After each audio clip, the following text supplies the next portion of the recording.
I love the story of Ruth because Ruth again and again chooses to honor God, to do what is right, even when other people would say, well, that's stupid.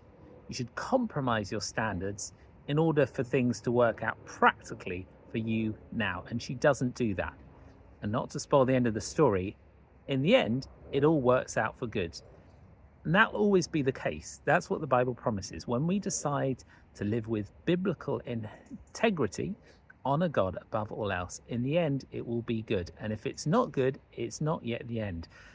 But I wonder today if many churches, even church leaders, are deciding that because in some churches they're struggling, maybe people aren't choosing to go to their churches, they think, well, if we compromise our theology, if we compromise our teaching, if we move away from the Bible, maybe things will work out better. Maybe people will start to come to our churches again.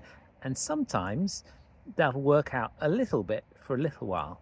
Or maybe churches will decide, well, actually, if we compromise our standards in how we act, maybe they read, churches are meant to be generous. Maybe churches are meant to give. That's a biblical imperative. But actually, we're short of money. So let's compromise our standards in how we act for now. And that'll get us more money. And maybe that'll work out for a little time.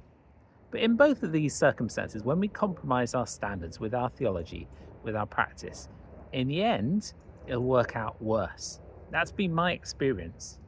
And I think that's what the Bible says as well. Let's not be Christians who compromise our theology or our practice.